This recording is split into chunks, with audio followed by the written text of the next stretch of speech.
Cette semaine, sur le net, le web offre un espace pour trouver des remèdes à la crise économique. L'actualité de la semaine et la vidéo de la semaine.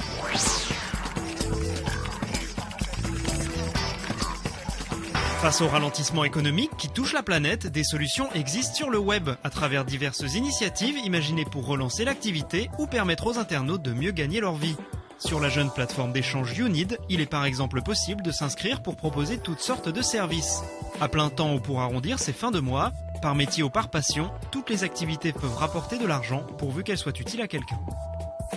On s'est dit, il faut qu'on mette ces gens en situation de réussite. Aujourd'hui, pourquoi il y a un Français sur deux en dessous de 1 600 € par mois? Pourquoi il y a 25% de travailleurs pauvres? Pourquoi ils n'arrivent pas à décoller? Simplement parce qu'ils sont tout seuls. Qu'ils ont un savoir-faire, mais que aujourd'hui un plombier, il sait faire la plomberie, mais il ne sait pas forcément se vendre et il n'a pas forcément les moyens pour le faire. Sans être révolutionnaire, YouNeed veut être un facilitateur. Avec plus de 3 millions de travailleurs à temps partiel en France, cette initiative peut leur permettre d'améliorer leur quotidien. On veut remettre l'être humain au centre des priorités. Internet en est un moyen. Et donc on veut le valoriser pour lui permettre de revaloriser ses revenus et de pouvoir vivre dignement de son travail là où il est, dans son quartier, à côté de chez lui. Mais le net se tourne aussi vers l'aide aux entreprises. La société B2B Entraide, fondée en 2007, propose à ces dernières de pratiquer le troc.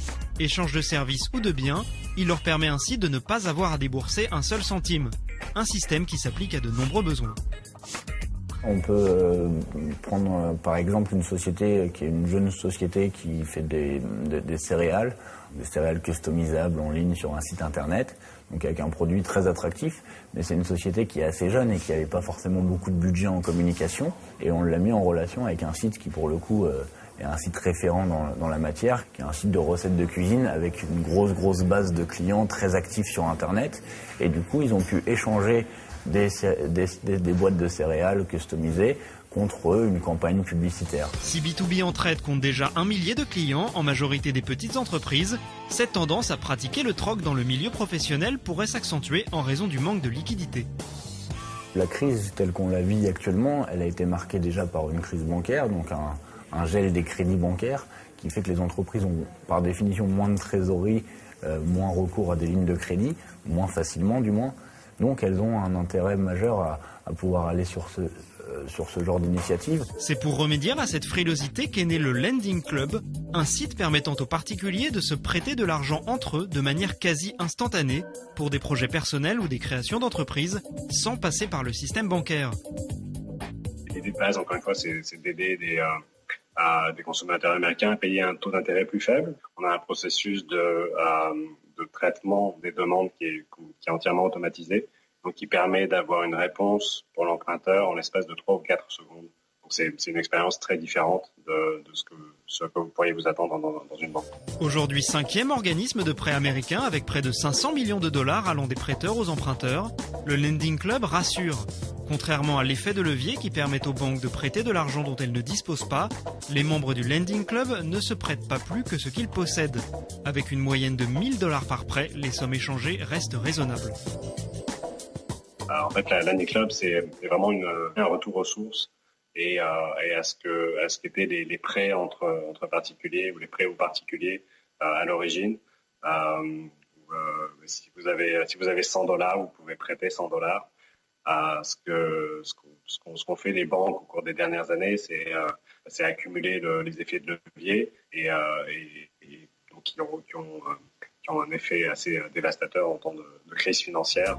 Entre troc et services entre internautes, ces initiatives se reposent sur des valeurs bien connues qui permettront pour certains d'amortir les effets de la crise.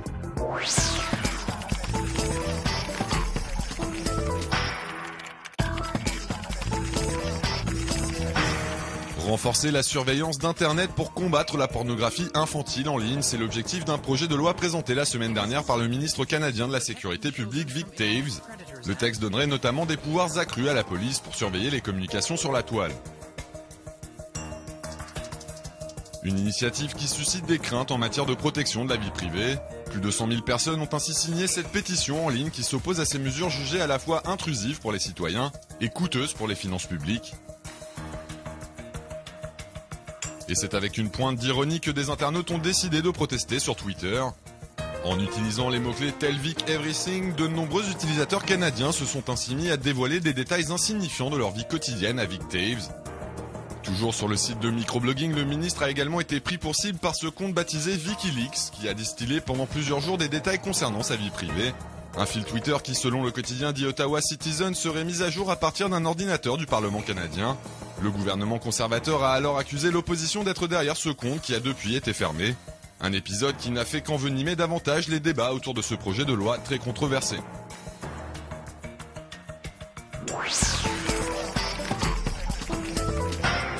Le web iranien ne répond plus, c'est la deuxième fois en moins d'un mois que l'accès à Internet est bridé dans le pays.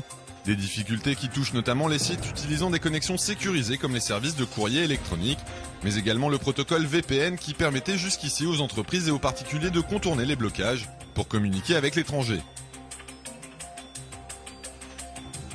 Les autorités n'ont donné aucune explication, mais les premiers dysfonctionnements sont intervenus alors que l'opposition lançait sur Internet des appels à manifester le 14 février dernier.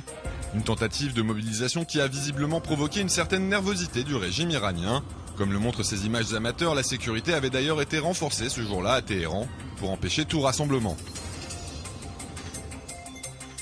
Des coupures du net qui seraient également destinées à museler l'opposition à l'approche des élections législatives du 2 mars. Il s'agira du premier scrutin depuis l'élection présidentielle très contestée de 2009, un vote qu'une centaine de blogueurs réformistes a d'ores et déjà décidé de boycotter. Et les récents blocages font également craindre la mise en place régulièrement annoncée par le pouvoir d'un Internet national coupé du reste du monde. Mais quels que soient les moyens mis en œuvre pour bloquer Internet, de nouveaux outils apparaîtront sans doute pour les contourner. Le projet Tor, spécialisé dans la lutte contre la censure en ligne, développe ainsi un nouveau logiciel visant à déjouer les derniers blocages.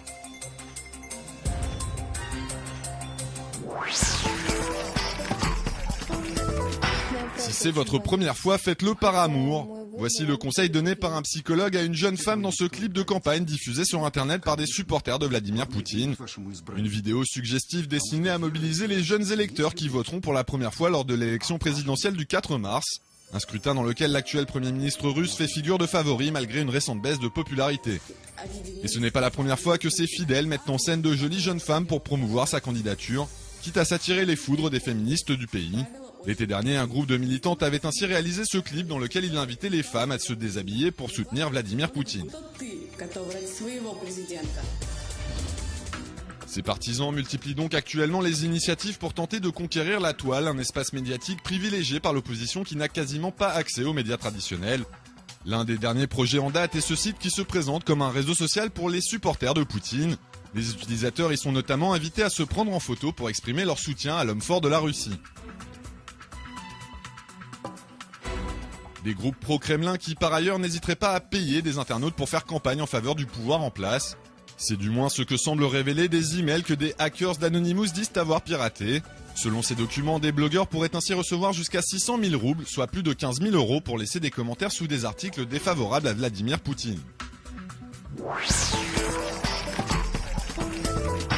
Surfer de nuit peut sembler une étrange activité, mais sous l'œil du photographe et réalisateur Jacob Sutton, cela devient une véritable œuvre d'art. Revêtu d'une combinaison couverte de diodes lumineuses, le surfeur professionnel William Hughes descend dans cette vidéo une piste enneigée pour le seul plaisir des yeux. Des images superbes réalisées dans le sud de la France par une température de moins 25 degrés.